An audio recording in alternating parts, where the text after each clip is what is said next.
Edith Rébillon, bonjour. Alors Edith, nous allons Bonjour partir faire un Gérard. petit tour, voilà, un petit tour à Saint-Germain-des-Prés, en face l'église de Saint-Germain-des-Prés, les Deux Magots, dans ce haut lieu de la littérature Exactement. fréquenté par de nombreux écrivains. Alors on va citer évidemment Prévert, Gide, Aragon, Elsa Triolet, et puis Mimouet, puis Édith Rébillon également aussi, puisque c'est dans cet endroit que vous avez choisi de faire démarrer, enfin, c'est un des lieux, des lieux de votre roman. Alors pourquoi les Deux Magots? Oui, bah écoute, c'était un endroit spécial pour moi quand j'étais jeune femme. Ça représentait Paris, le Paris de la petite provinciale qui arrive et un peu émerveillée. Et puis le lieu où plusieurs écrivains, comme tu les as cités tout à l'heure, vivaient, en tout cas respiraient et créaient. Et donc, quand j'ai commencé à vouloir imaginer une jolie aventure parisienne, je me suis mis dans la peau de cette petite jeune fille qui aurait pu effectivement trouver un emploi aux Deux Magots. Voilà pourquoi les Deux Magots. Alors donc, nous allons découvrir non pas l'histoire d'Édith, mais celle de Claire, cette jeune femme seule, avec un enfant, un peu en galère, on va dire, et qui, en fait, par ce premier emploi aux Deux Magots de serveuse, espère que cela va être un premier pas dans une vie un petit peu plus confortable. Et elle va pas être au bout de ses surprises, hein, si je puis dire, quand on a lu le Alors, livre. elle est acculée, elle n'a pas le choix, elle a besoin de cet emploi. Elle a eu la chance, en tout cas, de croiser sur sa route une femme incroyable qui s'appelle Séraphine et qui est la responsable d'une loge parisienne.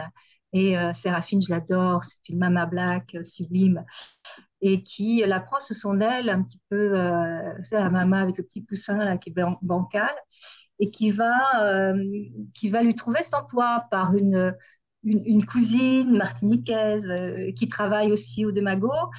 Tout ce petit monde très simple va faire une chaîne pour protéger cette petite femme perdue, complètement paumée.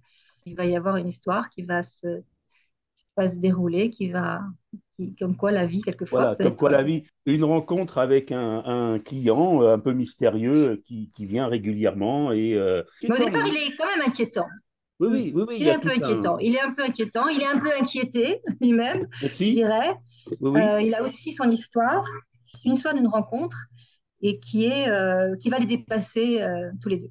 Cet homme, on peut dire que c'est un industriel, c'est un producteur, et il Mm. va Mhm. trouver chez cette jeune femme quelque chose de physique qui va lui permettre de se Mm. projeter par rapport à son entreprise, tout simplement, et non pas par rapport à finalement à une histoire d'amour qui aura lieu.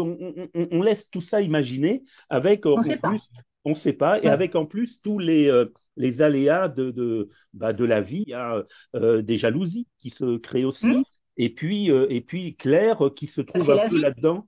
Voilà, et qui se trouve un petit peu là-dedans Mm. avec une forme je dirais, de naïveté, et qui se dit, bon, allons-y, c'est peut-être un conte de fées, ça va peut-être se terminer mal, mais bon, ce qui sera pris sera pris. C'est compliqué. Séraphine, son amie, fait tout ce qu'elle peut, mais elle aussi, pour elle, c'est pas facile. Mais par contre, pour revenir à la relation entre les deux, entre Thibaut et Claire, c'est que lui-même ne comprend pas ce qu'il lui trouve. Enfin, quoi, il est attiré par elle. Bon, il y a des jolies filles, il y en a partout. Et au moment où il va comprendre, bah, ça va changer sa vie. Tous les personnages de Leur cette vie. histoire Hmm. sont très forts. On parlait de Séraphine tout à l'heure. Et puis, il y a Maria, il y a Maëlys, il y a tous ces personnages qui sont là. Maria, est, par exemple, qui est je crois que c'est Maria, hein, qui a Ouais. élevé, qui est Ouais. comment on Hmm. pourrait dire, l'ex-nounou et puis la femme, la fidèle Oui, de Thibaut. la fidèle, ouais. La mère de substitution, la mère de substitution. On a parlé des deux magots, évidemment, mais bon, là, il y a Cognac, il y a la Charente, hein, Oui, il y a Biarritz aussi. Pourquoi avoir choisi voilà, la Charente et Cognac plutôt que la Bourgogne ou que... alors Cognac, c'est assez incroyable parce que j'ai découvert la ville de Cognac en descendant justement vers Biarritz et je me suis arrêtée dans dans cette ville.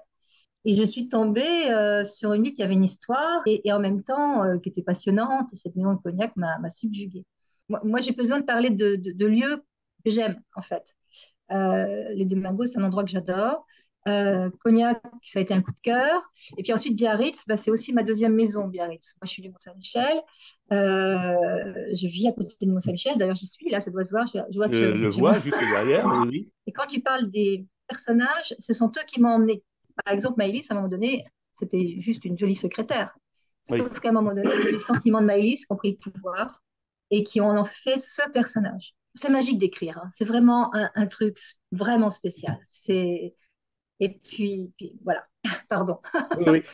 Ce titre, il prend tout son sens, effectivement, à la lecture du livre, mais c'est un titre un peu à double sens aussi. Je pensais vraiment qu'il était de moi, laissez-moi vous aimer, je dois vous dire. Et puis, à la sortie du livre, je le regardais, je ne l'ai pas vu sur Internet, mais quand on me l'a référencé, je me suis rendu compte que c'était un titre d'une chanson de Tino Rossi. Dans la continuité de mes découvertes, je me suis rendu compte aussi que c'était le nom d'une pièce de théâtre. Ben, je suis contente que mon livre ait deux parrains comme ça, la chanson et le théâtre. Je trouve que c'est absolument génial. J'ai pas fait exprès. Et, et c'est vrai que c'est à double. Voilà, j'avais fait un petit peu ça pour ça, en fait. C'est à double. Un tiroir. Puis, il y a plein de choses enfin, moi, qui m'ont parlé. Je ne sais pas si ça parlera autant au lecteur, mais il y a des petites coïncidences de lecture comme ça, dans des prénoms, dans des noms, dans des lieux, voilà, dans lesquels je me suis senti bien aussi. Et je pense que les autres lecteurs se sentiront bien également. Merci Edith Merci. Trébillon. Merci Edith Trébillon. Donc, le Mont-Saint-Michel d'un côté, les Deux Magots sont juste là derrière. Voilà. Donc, Mais on va top. faire un petit clin d'œil à Catherine Mativa en passant. Mais bien sûr, notre Catherine que j'adore. Ouais, effectivement. Catherine, c'est un très très beau personnage. Jacques Vergniaud également.